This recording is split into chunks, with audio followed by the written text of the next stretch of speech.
بال رکھنے کا ایک طریقہ مخصوص ہے۔ رسول اللہ صلی اللہ علیہ وسلم نے فرمایا ہے اذا احدکم شعر فلیکرمہ، ایک آدمی جب بال رکھے تو بالوں کی عزت بھی کرے۔ بالوں کی عزت کا طریقہ ہے آدمی کے سر کے بال ہوں یا عورت کے سر کے بال ہوں، یا عورت کے سر کے بال عورت کے لیے زینت ہے، اس میں کبھی کاٹنا کبھی یہ کرنا بہت بری بات ہے۔ ایسے ہی جوان بچے ہوں ان کے سر کے بال اوپر سے کاٹ کر، اوپر سے نہ کاٹنا، نیچے سے سائڈوں سے کاٹنا، اور پھر اس میں ایک عجیب شکل و صورت پیدا ہوتی ہے، کیونکہ یہ غیر مسلموں کا رواج ہے۔ من تشبہ بقوم فہو منہ، جو کسی قوم سے مشابہت رکھ لے وہ سمجھ لے وہ اسی قوم سے ہے۔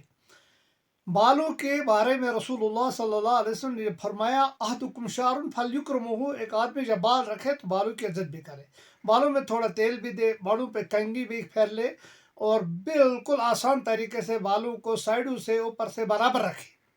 جب بالوں کو کتروانا ہو تو برابر کتروائے، اگر رکھنے ہو تو لمبے ہی چھوڑ دے، ورنہ حلق کر لے۔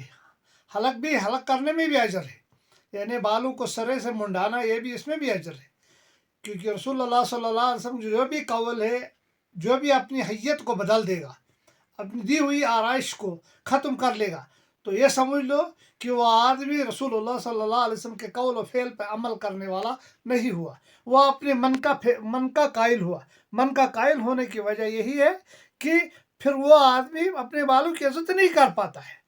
کسی کے ایسے لمبے بال ہوتے ہیں، اس میں نہ تیل ہوتا ہے نہ کنگھی ہوتی ہے، کچھ نہیں ہوتا ہے، تو اس کا مطلب ہے کہ بالوں کی عزت نہیں کرتا ہے۔ اور اگر کسی نے بال برابر نہیں رکھے، سائڈوں سے کاٹ لیے اوپر سے رکھ لیے، تو بری بات ہے، کہ رسول اللہ صلی اللہ علیہ وسلم کا قول ہے کہ بالوں کو رکھو اور بالوں کو عزت دو۔ بالوں کو جب عزت دو گے تو بالوں پر سے سائڈوں سے پورے سے برابر کاٹو، اور برابر کاٹنا ہی طریقہ ہے، اور اسی میں زینت اور عائش ہے۔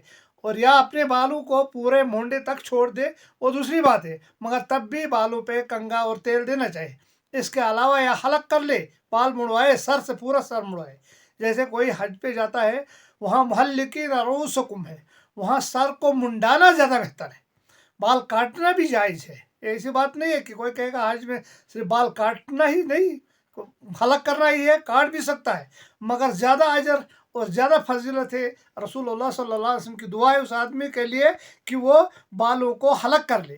اور اب جب اپنے بالوں پہ کنگھی دے دو گے تو آپ اپنے بالوں کا ایک طریقہ رکھو، ایک طریقہ کہ بیچ میں مانگ لگا دو، بیچ میں، تاکہ بال برابر سائڈ میں چلے جائے۔ ایک سائڈ سے مانگ نکال کر ایک سائڈ میں بالوں کو کرنا یہ بھی بری بات ہے، کیونکہ رسول اللہ صلی اللہ علیہ وسلم نے اس قول میں بھی، اس بات میں بھی رسول اللہ صلی اللہ علیہ وسلم نے بالکل صحیح طریقے سے بتایا ہے، فرمایا ہے کہ کس طریقے سے بالوں کو رکھو اور بالوں کی کتنی عزت دو۔